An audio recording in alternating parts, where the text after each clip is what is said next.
It's your girl, Nikki Nicole of Divas of the Roundtable Podcast. I'm here with Ladybug, Spicy Red, our special guest co-host, Kitty of Rising CEO Academy, and Terrelle Smith-Badford. We had Terrelle on the show before a few months back. She's a leading realtor here in Jacksonville. And when we aired that first show, you all had so many questions for Terrelle. We decided to bring her back on the show so that she can go into other parts of the home buying process, as well as we will be hitting on the underwriting process on this episode as well. So now I'm going to turn it over to Terrelle. She'll introduce herself to you all and let you know exactly who she is. Terrelle? Hi, I'm Terrelle Smith-Bradford. I am one of many realtors here in Jacksonville, Florida. I am a $1 million producer. Right. So if you are looking to purchase or sell your home, definitely hit me up. I'm always on Facebook. You can find me at Terrelle Smith-Bradford. I am here today to answer some of your questions, and I'm just thankful for you guys having me back. All right. Glad to have you. Glad to have you. Yes. So since the last time you were on the show, I've been seeing you post on Facebook, and you've been a busy woman. You've been listing a lot, selling a lot. Yes. So right now, can you say that the market is still good and that the home buying process is still good for some people? Definitely. The home buying process is still amazing for some people. It is a challenge for others. But I'm here today to kind of help put you at ease a little bit, or just to at least give you some information on the home buying process, especially my first time home buyers that is just confused. You don't know what to do, where to start, what information you need. I'm here to try to answer as much information as I can to help you. Okay. All right. That's what we need. All right. Exactly. So one of my questions is, what kind of questions do you need to ask an agent or a realtor before you buy a home? Like, take me through the process. What are the questions that I need to know? What are the questions that I need to ask as a first-time homeowner? Okay, so that's a great question. Let me start off by saying this. If you go and you are applying for a job, you're going for an interview. Not only is that job interviewing you, but you should interview the job. So picking an agent is very, very important. You should interview that agent.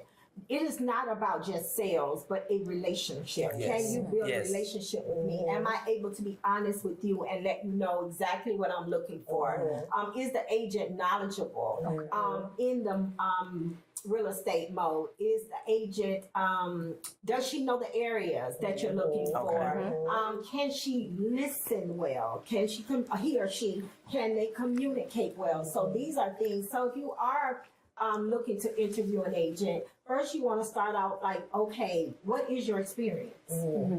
You want to know the experience, because by an agent experience, they can tell you if they're capable or not in helping you. Look for what you need. And a lot of times an experienced agent not going to give you what you want, but what you need. That's what because sometimes, we all go window shopping now. Budget, our eyes are bigger than our budget. Right? So you want an agent that can be honest with you and upfront with you and trustworthy. These are some things that you should look for in an agent. This is what I want. And then an agent should sit you down and say, okay, the pre-approval, have you gone through the loan process, right? That's the main step, right?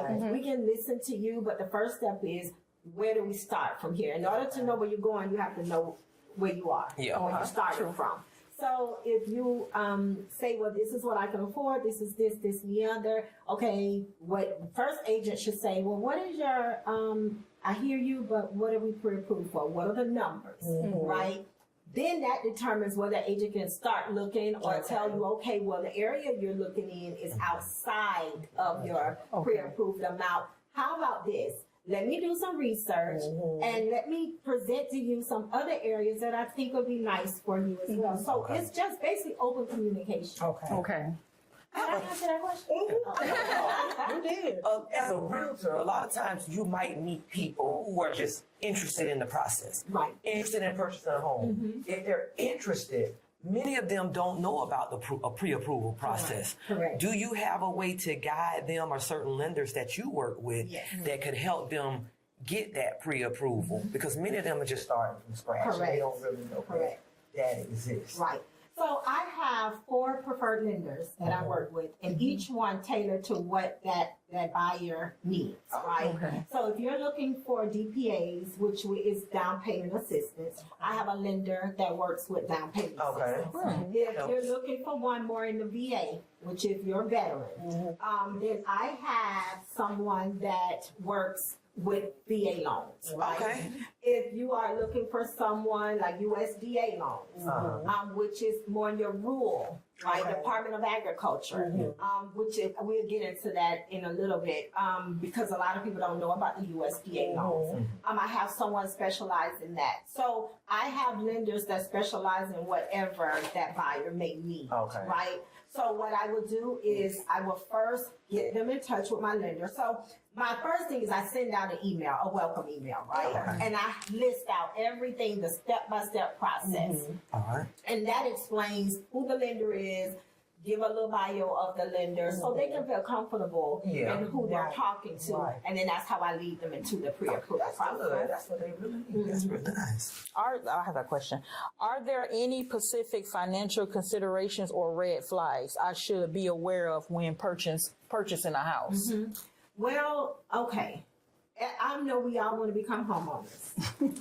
But one of the first questions I ask, how much money do you have saved? Okay. You have to come to the table with something, right? Yes, you can go through a down payment assistance program, but you still have a down payment you put down. Yeah. Okay. They do not cover that. Down payment assistance are going to cover mainly your closing costs, prepaid costs, so forth. But you, and then some of your down payment, but your initial EMD, which are your earnest money deposit, you have to come out of pocket for that, right? Okay. So you're going to have some expenses that you're going to be responsible for. So that's the first thing I ask. You know, it's a red flag to me or for the buyer when you know you have no money saved. Like you, in this process, you have to have something. Okay. So if you are interested in purchasing a home, start saving your money. I would say anywhere between $5,000 to $10,000, if possible. Okay. What do maybe when people come to you about the EMD? Why do I have to put down an earnest money deposit? Okay, so it's like with your earnest money deposit. So when you say this, you have a layaway, right? And you go put money down on layaway to hold that. That is just like purchasing a home. You're taking that home and you say, I'm seriously investing to this home. So I want to put a hold on this home so you do not sell this home to someone else. Yes. So it's just like that. It's basically showing the seller, I have an interest in your home.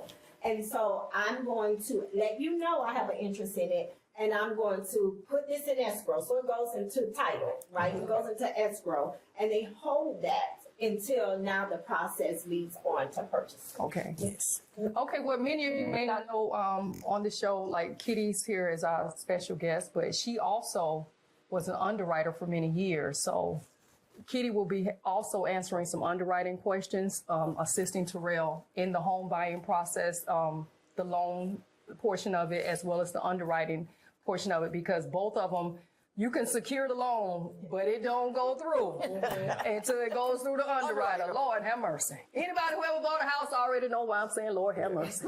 So Kitty will be answering some questions dealing with the underwriting process. But from our last show, people was asking about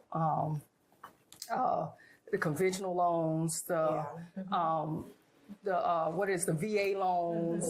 You have the, what's the one with the FHA loan. FHA, and the one where you're out in the wood in the USDA. I'm talking out in the woods. But that's the USDA, yeah, but it's not like outside of the urban area, right? Yeah. Okay, so can you break down those different loans? And I know the VA, everybody know with you have to be a veteran. That's just, that's all it is to it. You're not a veteran, you won't, it won't work for you. But the USDA is basically your location. So if you go with an agent and you guys find a home outside of city limits, I guess, then you know you could play with that other loan option, right? Correct. Okay, so breaking down, and you can help me, Kitty, go further once I break it down. Now, I can give you the meaning of each of these loans. Now, it is very imperative that you speak with your loan advisor to go deeper, and they can give you more specific numbers, right? I can talk to you about what these loans mean, so that's what I'm going to do today. Okay. So your VA loans, these are for your active, your retired veterans, right? The VA is a government-backed loan, and you have to have been in one of the armed forces for these. Now, let me debunk a myth about VA. Okay. I hear a lot, what VA says, I don't have to pay anything, right? VA does not require a down payment. But it does require you to pay closing costs. Okay. That's good. So you do not put money down on VA, but you have to pay closing costs. And there is a funding fee for VA. Okay. See, so I want to debunk the myth that you don't have to pay anything for VA. VA, yes, you have to pay closing costs for VA, okay? Okay. So let me say that. FHA is your Federal Housing Authority loan. And this is for maybe, I'll say, a vast majority of everyone goes FHA. I went FHA. Yes, Yeah. right. I went no, with VA, so I didn't go FHA. But FHA, maybe your first time home buyers, FHA. Your down payment assistance is going to go through FHA. So FHA is what it is, and you're required to put 3.5% down, right? So whatever the purchase price of that home is, you're required to put 3.5% of that down. So normally your agent can negotiate the amount you put down. Normally it's 1% of your EMD you will put down a purchase price. But some agents have negotiated as little as 500 down or 1,000 down. It really depends on your agent and what the seller agrees to. Okay, so conventional. Conventional is mainly, most of your homes you see above 600,000 or so is conventional. Okay. They're going to require you to put 20% down. Sometimes it's 15%. It could be 20% conventional. And that is because of the type of home and the type of loan. Now, let me go back. With FHA, you do have mortgage insurance. Okay. Principal mortgage insurance. With conventional, you do not. But those two, it depends on how much money you have to put down, basically. Okay. And then USDA, which you don't hear much about USDA. Places like ULEE, some places like ULEE, Hilliard, Callahan, Fernandina, some parts of Florida, like out towards White House. You can go all the rural areas, right? Towards Middleburg. It is places in rural places that USDA loans where you can get with nothing down. Because it backed by the Department of Agriculture. So these are areas that if people are looking for more of land, more rural areas, agricultural areas, these are loans to visit. Okay. So I hope I broke those down for you. Yes, you did. Yeah, you did. So I have a question. What do you do if you can no longer afford your home with everything, with all the taxes and everything? Everything is increasing, so you find yourself in a conflict and you're having difficulties paying your mortgage. What do you do when you cannot afford your mortgage? It's becoming a struggle. Well, always communicate with your mortgage company. Let me tell you, they don't want your home. They really don't. They really will try to help you in every way they can for you not to enter into foreclosure. Right? Am I right, Keith? Yeah, because they may be able to offer you a modification. Exactly. It's best to contact them because you never know. They may be able to do something and put something on the back end or drop the rate. So if you see yourself getting into a crunch, contact them and be open with them and let them know, because if the house just sitting there, they're not making any money off of it. And right now it's hard to sell the property. So they may be more open to modify the loan than to try to go through the foreclosure. But often we're nervous about calling. And so we wait until the last minute when we could have avoided that. So I do recommend people contact their mortgage company and just see if they can offer something to help you stay in that property. Yes, please contact your mortgage company. Because I've seen many homes now entering the foreclosure. And some homes have been in foreclosure for 2-3 years because that's how backed up the courts are. Now they're just getting hearings to go into court to have a sale date hearing, right? Yeah. And so I would, like Kitty said, I would definitely speak with my mortgage company, try to get a modification. Even though the modification will add on money, it's like a second mortgage. Yeah. But still, you're in your home, and who knows what may happen down the line. And speaking of second mortgages, if you have a down payment assistance, which we refer to as DPA, that is another second mortgage on your home. So I want you to know no money is free. You're going to pay that money back, but not on the front end, just the back end. Okay. It is just monies that will help you get into a home, right? But you're still responsible for paying this money back. And then some people with the just a little hit on that modification, even though they put it on the back end, right now prices are so high to the point where it's worth it to keep that home, because if you let that go, you might not be able to get anything else.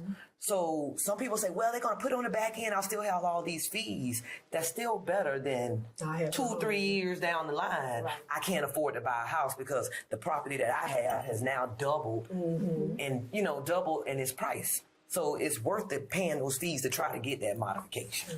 And speaking on the foreclosure and modification, so many people may not know the difference between a short sale and the foreclosure. Okay. Foreclosures is when the bank takes the property back, right? Okay. So now the bank has taken possession of the property and leave you with nothing. So you're in foreclosure, you foreclose, that means you forfeited on paying and keeping up with the mortgage payments.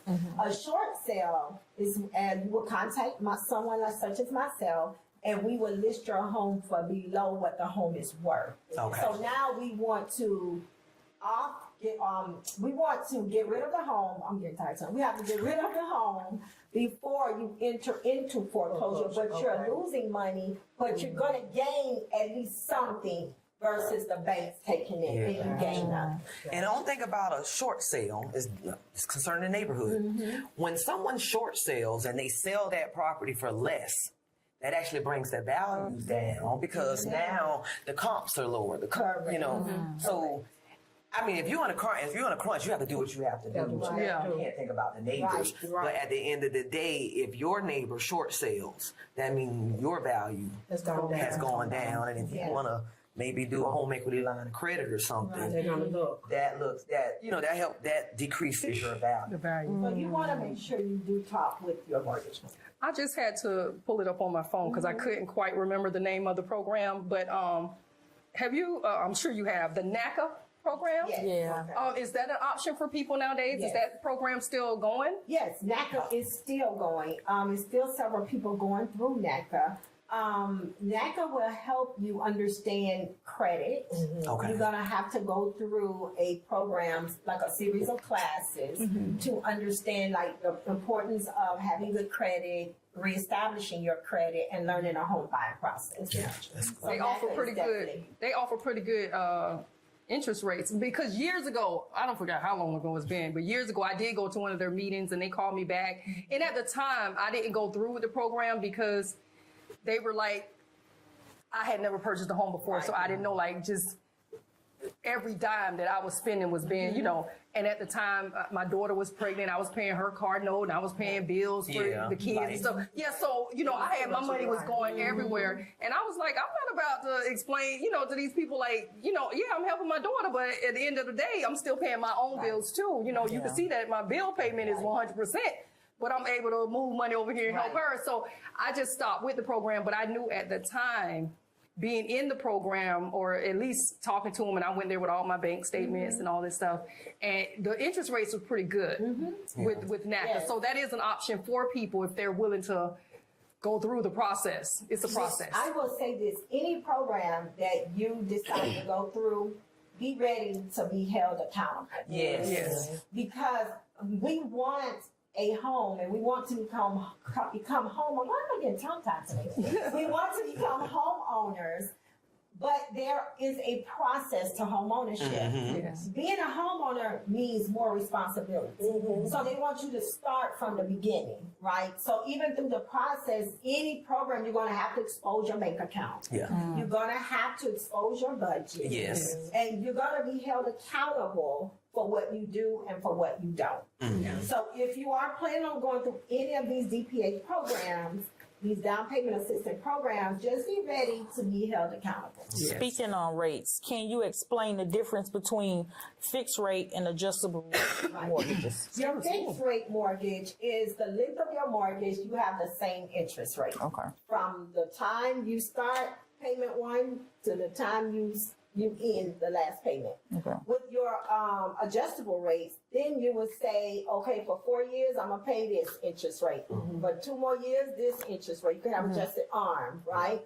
So your mortgage rate's gonna adjust how the market adjusts. So back then, like years ago, Kitty can attest, people did arm. Yeah, they did arms because they were Right. less. They Because were took less. more risk. Right. So you could get in and not pay a lot in the beginning, right? And then you, for 2 or 3 years, 4 years, say for instance, okay, well, I know after that I could probably try to refi. Yeah. And they'll try to refi after those so many years. But then it may not always turn out Yeah. like people think. And you stuck there, and now that interest rate have risen 3-4% more. Like you like, oh my gosh, I'm stuck. But that's, if you kind of have a plan, that I would say the arm may be okay. But I just rather go with the fix. For me personally, yeah. So is the arm what they call the balloon? Is that the balloon? Balloon is where it balloons, and Kitty can tell you at the end At of the that end. loan. Okay, okay. So It's what a is the huge balloon? payment. Yeah. Okay, so the balloon is just at the end. It's Yeah. one big Yes. payment. Yes, and some people have gotten trapped, and by the end of that loan, it's ballooned so much they paying thousands of dollars that they Yeah. don't have. Okay. Yeah, Let's so speak- just be wise. I want to speak on what we were talking about earlier with home buying, home ownership being it leads to a lot of our generational Right. wealth. When it comes to you representing a seller, because especially right now in Jacksonville, we have so many investors out there. Yes. When you represent a seller, I was thinking, to keep us from being a city of investors, I know a seller wants to sell. Oftentimes, do you suggest to them to sell to an individual versus a corporation? The corporation is going to go faster because they have the money. But once that home is sold to a corporation, it's never coming back. It's going to always be that way. But once, let's say Nakia purchased it, it's going to stay, it can help lead to generational wealth. So the short term is I do get my money really fast and I can move on. But the long term thing is now that house is a corporation. And in that neighborhood, nobody will ever be able to create generational wealth on it. But you as a realtor, do you have that discussion with them sometime, the seller? I have a fiduciary duty to my seller, right? Meaning a responsibility to my seller to be honest, right, and upfront and upright. I lay it all on the table, right? So I can't sway them one way or the other. I can present all offers. So you present all to options. them, That's what I Right. wanted. So I present all offers. Most of the time, if an investor comes and offer, just say, I'll say the house is $500,000. Most investors are thinking money-wise for them numbers. Yes. The most I'm going to offer $420. They may say $450 maybe. Okay. Right. And it's a lowball offer. And that's what they do. They come in lowball offers, and the only people that I know, the sellers that I know that are accepting offers from these cash buyers are people that's back against the wall and they Alright. really desperate to sell. Gotcha. Right? Most of my sellers are hold out. No, I'll hold out. I'll hold out because I know I would get an offer. But these investors, they know. They target homes that they know in pre-foreclosure. Because they can look that Yes, up. they look everything up before they even make an offer. So they know where you are. And they know, well, if I offer this, they are desperate right now, they'll accept it. Yeah. So that's what happens. So as a seller, I recommend that you just do your homework. be knowledgeable. Every seller that I represent, I send a seller's report. Okay. I pull up the market value of the home and I do a seller's report from the neighborhood to everything about that home, right? And I present it to them. Okay. So I don't leave them in the blind, in the dark. Like I have a sit-down conversation when I'm getting ready to represent them. If they choose me to represent them, I sit down with them and we like at this round table and I talk to them, I lay it all out on That's the awesome. table. Right? Because again, I want them to trust me from the beginning to the end. Now I want to say this. All my sellers, if your home is still not moving, it is not always the agent's fault. The market, it's the market right now. The average days a home is sitting on the market is between 88 and 102 days. When it used to sell 30, 60 days. And another thing, let me go back because my mind is churning. Open door. Tell us about that. Open door. I heard about that. You have offer pad and you have open door. And a lot of sellers sell their homes to open door. Okay. So let me give you the pros and cons of open door. All right. One of the pros is you will get your money quick, fast, and in a hurry, right? Yeah, open door, have the money. They're going to come. They're going to pay you the money when you're just desperate to leave, right? Okay. You're desperate to leave. They're not going to give you what the home is worth. So Okay. let me put that out there. But open door will come. You can close in a little as 7 days with open door. So when you're Right. back up against the When wall. your back is up against the wall, many people call open door. Okay. The con to open door is you're not getting the value for your home. Open door is just a big corporation of, I'm not going to even, I can't say certain words, a big corporation of investors that comes in, they pool their money together, and they're buying up these homes in these neighborhoods, which are causing the value of the homes in the neighborhood to diminish, to decrease.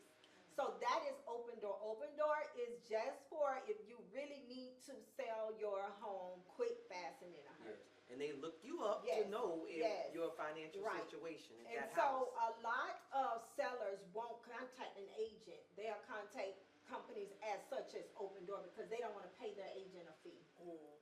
Right? But you're doing yourself a disservice because Open Door is going to give you money, but you with an agent you can get more for Yeah. the price of your home. So a lot of sellers, because they don't want to pay a commission to an agent, they will contact these companies. And I'm not going to beg you, but I can let me educate you on that. Yeah. Your agent is doing a lot for you. Your agent is doing a lot to put your home on this market, to represent you, to be able to get the most value from your home. So I personally would say do research across the board before you just decide to call Open Door. Call an agent, interview agents. If you don't like one agent, interview another agent. You're not guaranteed. You don't have to go to that one agent that you think you should just go to, Yeah. right? Interview agents. Just like I said earlier, if you're going for a job, you interviewing them as they're interviewing you. Interview your agent.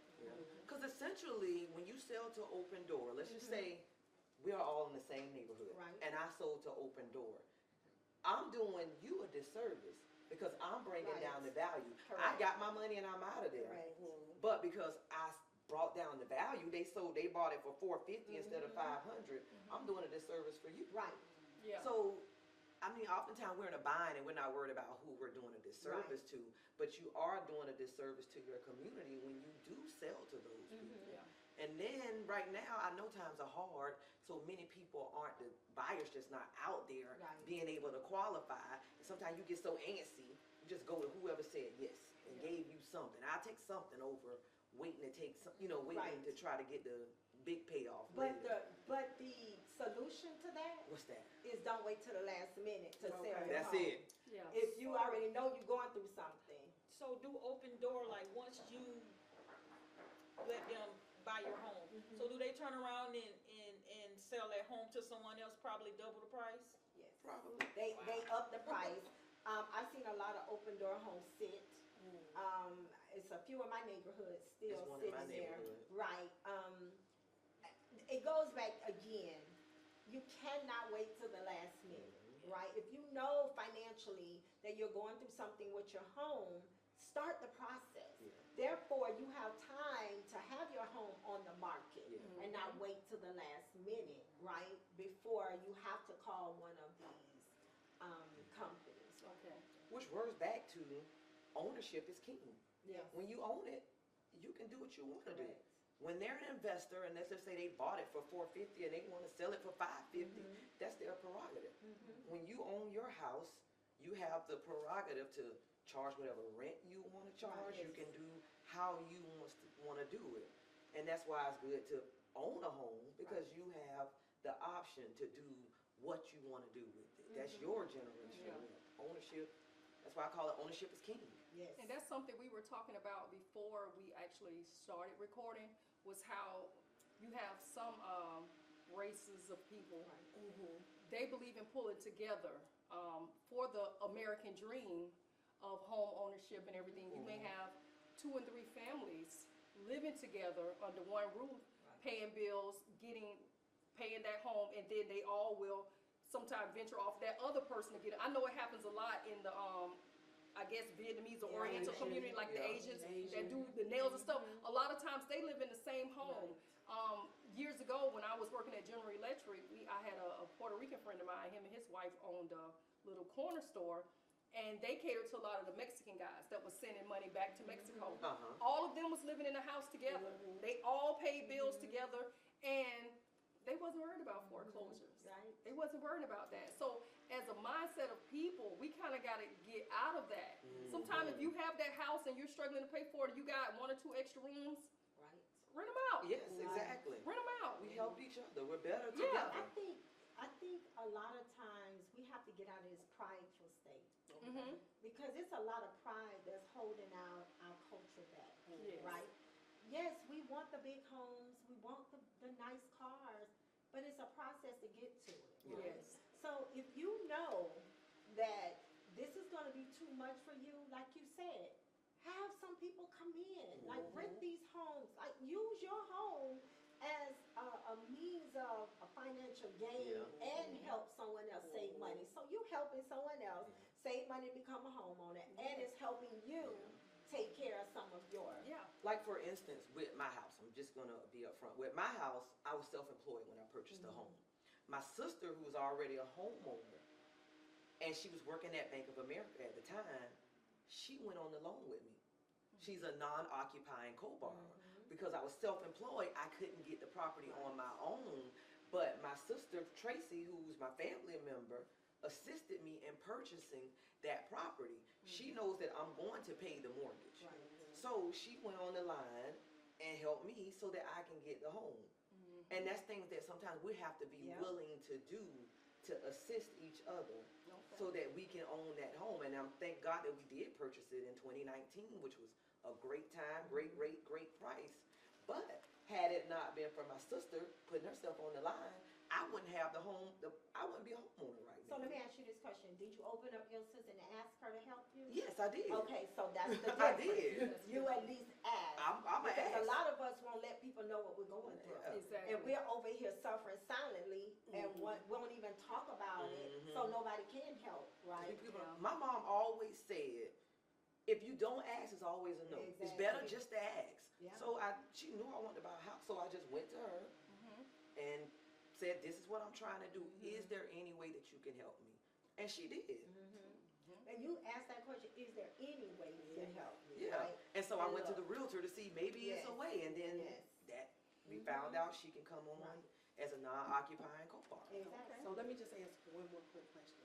Do you think these corporations are buying up all of these houses and making it difficult for people to become first-time homeowners? Absolutely.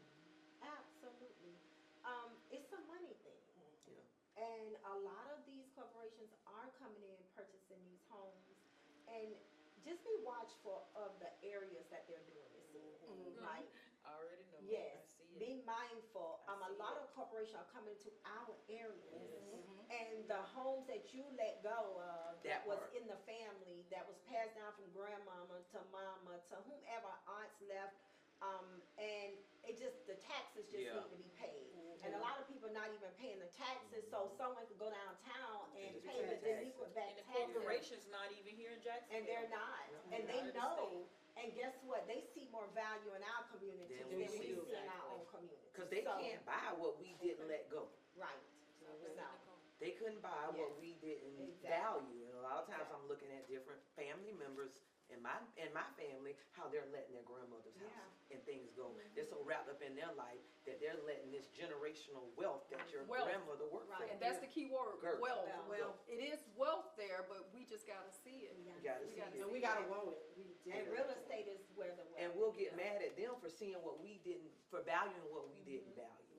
Yes. You know, and just And if you have an older family member, I just had this thought. If you have an older family member, y'all younger grandkids and people that's established, y'all can get together and pull up grandmama's house to make sure that her taxes paid. Right. Or, We did that or with your my mom's great house. auntie or Yes. somebody that's Yes. older in the family. Just pull it up. You could go onto the website. I forgot what pull it up. it is. CLJ.net. CLJ.net. Type in the address. You can pull it up and see if the property taxes has been paid. Don't let these people coming into the communities and just snatch up our properties, because y'all see it, we see it. Yeah. You know, and these lots, empty lots and everything, they're buying them up, they're throwing these little houses up there, renting them out or selling them in our communities, and that's bringing up the property value, the taxes for older people in the area. You may have had an old lady stay on that street for years, and it was nothing there but marsh land. Yep. Now they've cleared the land, threw a house on it, now her property taxes are going up. And what So- we don't see also is, like, let's just say like with my mom's house. My mom and dad been there since about 72. It has a lot of equity. You can take some of that equity, fix that house up, and now that brings the value up. Yes. And that helps the neighbors across the street. But you have to have a family that's conscious of that. And so that's what we did. We like refinanced it, took some money out of it, and did repairs on the property. Yeah. And then we all got on the title. Okay, so here we are. We're coming to the end of this show, you guys, and as you all know, we do our End with 10 on this with show. 10. So Terrelle, you have another End with 10, girl. So here we go. Here we Okay. go. Who's gonna go? Okay. Do you have any pets? Yes, What do you have? a Malshi, which is a Maltese and a Shih Tzu mix. Okay. And what is your favorite color? I don't have a favorite color. Oh, okay. I like all colors actually. That's good. Okay. Okay, so diamonds or pearls? Ooh, they say diamonds are a girl's best friend, and pearls are dainty. But I'm gonna say diamonds. Diamonds, all right. okay. Tell us something unique about yourself. Oh my goodness. Something unique about myself is I love nature. Oh, okay. Nice. I love to just quiet myself and just be in nature. Okay. That's good. Okay, if you were at a restaurant, what would be your favorite meal that you could pick? Or matter of fact, it ain't even got to be at a restaurant. If you was home cooking it, what is your favorite meal? My husband will laugh about that. Stir fry.